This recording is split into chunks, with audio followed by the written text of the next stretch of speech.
Baiklah, selamat pagi, selamat siang, selamat sore, maupun selamat malam.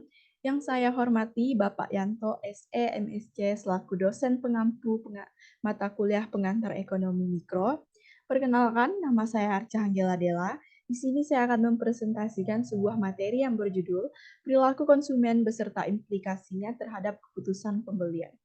Sebelum masuk ke pembahasan materi, eh, di sini saya akan membahas 8 topik.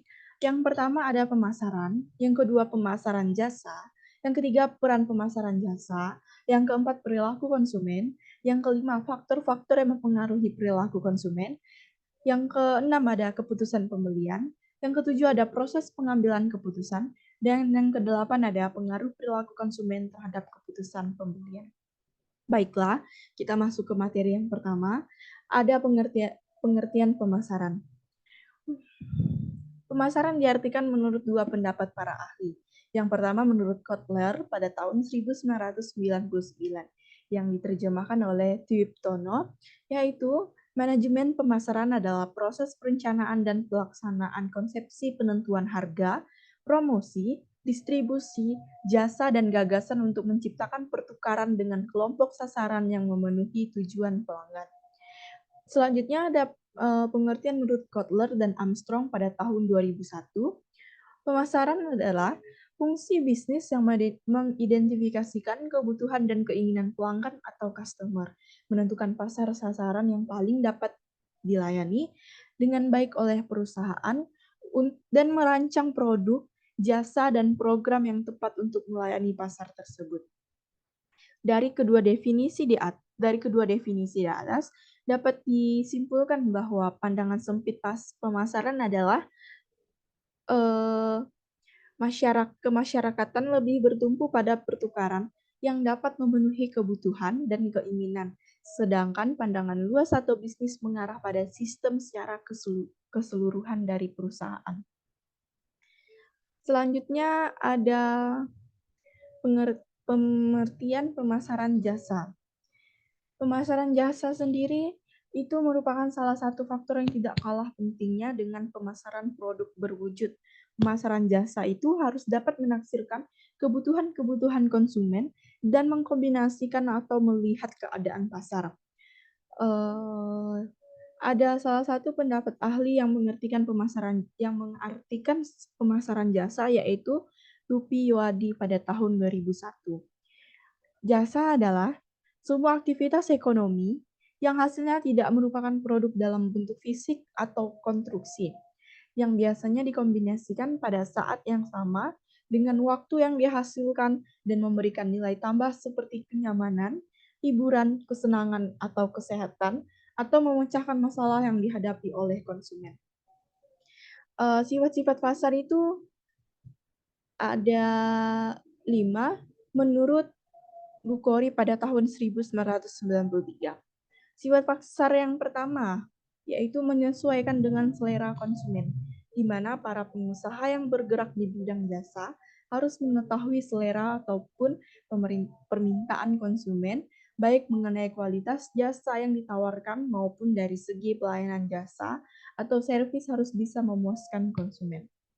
Yang kedua, ada keberhasilan jasa juga dipengaruhi oleh jumlah pendapatan penduduk, di mana keberhasilan pemasaran jasa ini juga dipengaruhi oleh tingkat pendapatan penduduk.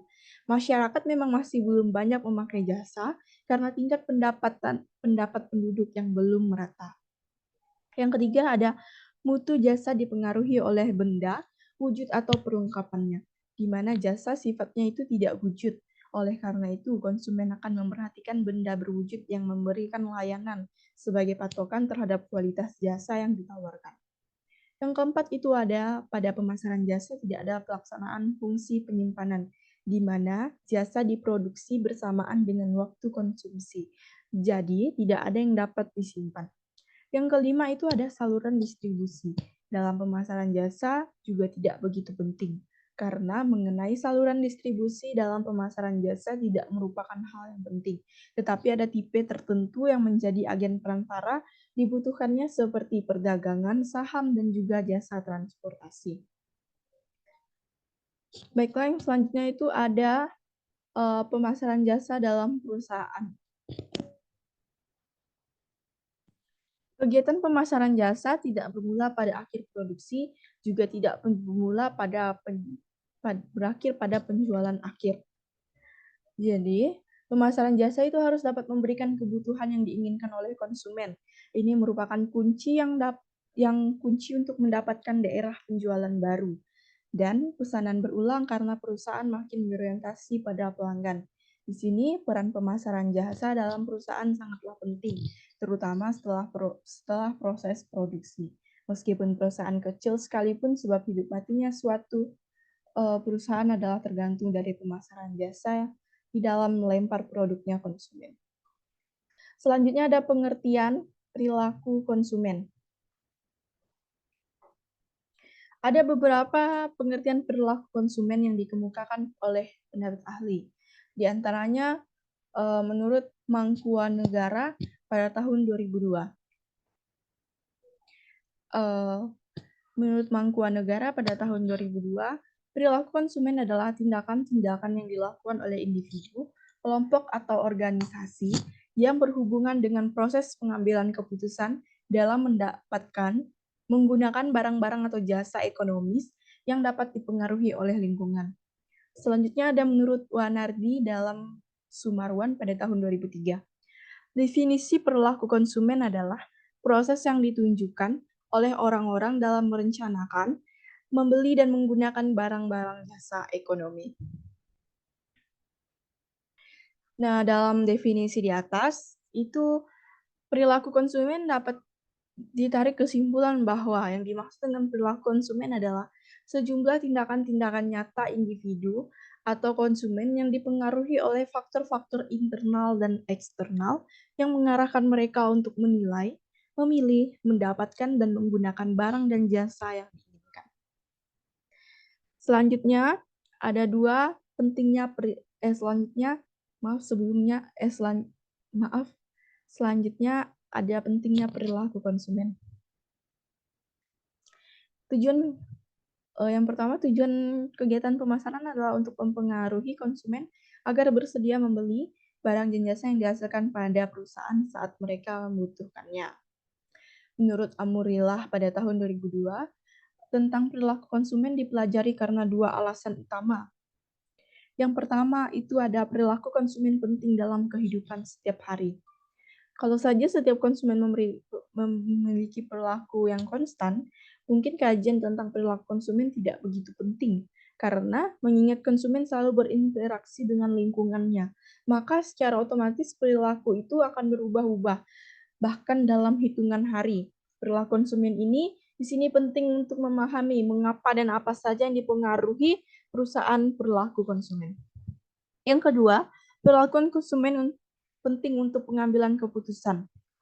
Karena didasarkan pada alasan-alasan tertentu, baik secara langsung ataupun tidak langsung, proses pengambilan keputusan konsumen sangat terkait dengan masalah kejiwaan dan faktor eksternal.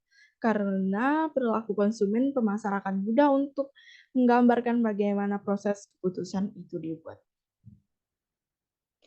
Selanjutnya ada menurut Setiadi pada tahun 2003, studi tentang konsumen menjadi dasar yang amat penting dalam manajemen pemasaran untuk merancang dan mengembangkan riset pemasaran yang serta menetap segmentasi pasar. Dari penjelasan di atas dapat disimpulkan bahwa mempelajari perilaku konsumen yaitu dengan meletakkan konsumen sebagai titik sentral perhatian pemasaran, sehingga dengan memahami konsumen akan menuntun pemasar pada kebijaksanaan pemasaran yang tepat dan efisien. Baiklah, ada beberapa faktor yang mempengaruhi perilaku konsumen, yaitu ada motivasi, persepsi, belajar, kepribadian dan konsep diri, serta sikap keputusan pembelian. Keputusan pembelian itu merupakan salah satu kegiatan yang dilakukan oleh setiap orang dalam setiap waktu dan di segala tempat. Keputusan termasuk keputusan yang menyangkut kegiatan individu.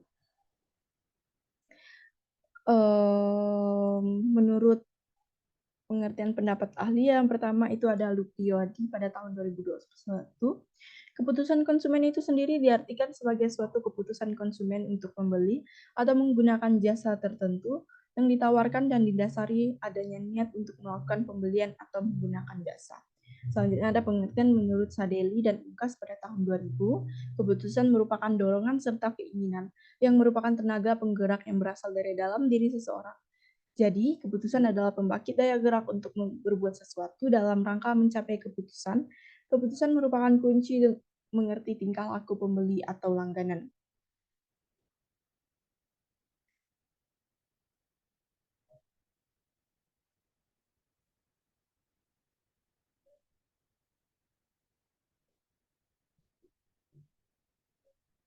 Dengan demikian, dapat disimpulkan bahwa keputusan pembeli yang dilakukan oleh konsumen dimulai jauh sebelum terjadinya kegiatan pembelian dan mempunyai kelanjutan yang panjang setelah pembelian dilakukan.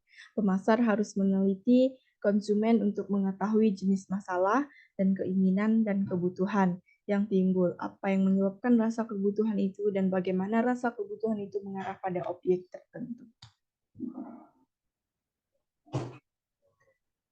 Selanjutnya ada proses pengambilan keputusan. Kita akan bahas yang pertama menurut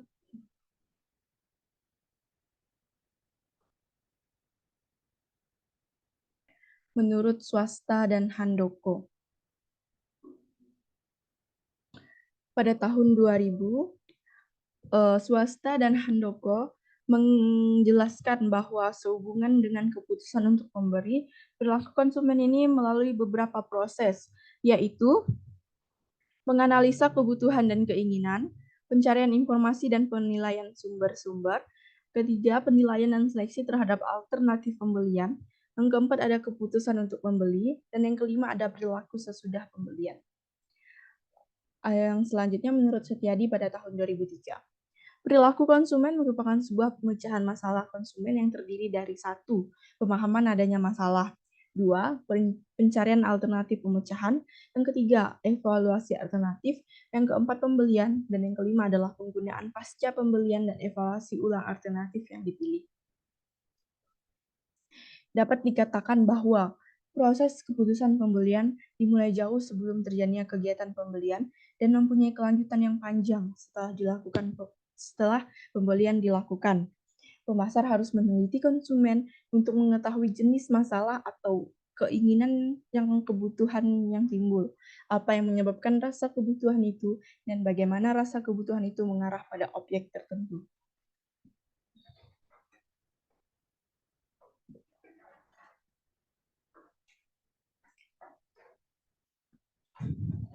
Jadi, proses pengambilan keputusan adalah pengambilan keputusan oleh konsumen untuk melakukan pembelian suatu produk diawali dengan adanya kesadaran atas pemenuhan kebutuhan dan keinginan. Yang selanjutnya ada pengaruh perilaku konsumen terhadap keputusan pembelian jasa.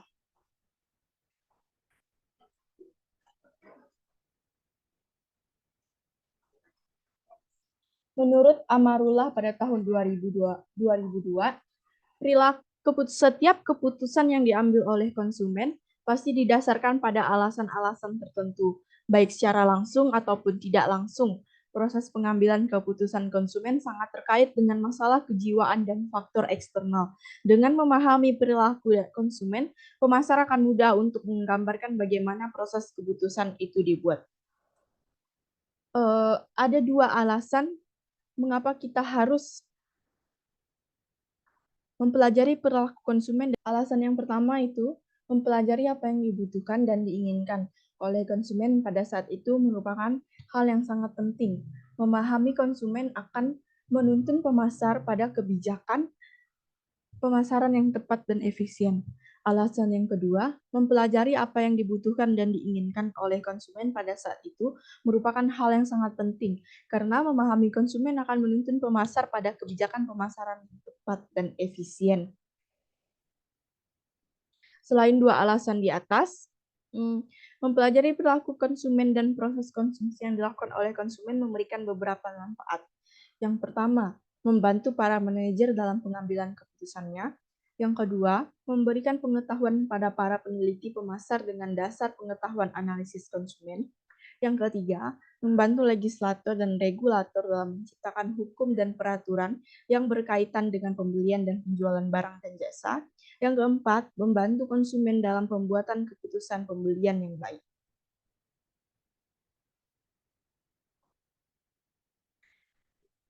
Selanjutnya ada penutup. Perilaku konsumen adalah sejumlah tindakan-tindakan nyata individu yang dipengaruhi oleh faktor-faktor internal dan eksternal yang mengarahkan mereka untuk menilai, memilih, mendapatkan, dan menggunakan barang jasa yang diinginkan. Tujuan kegiatan pemasaran adalah untuk mempengaruhi konsumen agar bersedia membeli barang dan jasa yang dihasilkan perusahaan pada saat mereka membutuhkannya. Dengan kata lain, mempelajari perilaku konsumen bertujuan untuk mengetahui dan memahami berbagai aspek yang ada pada konsumen yang akan digunakan menyusun kebijakan pemasaran yang berhasil.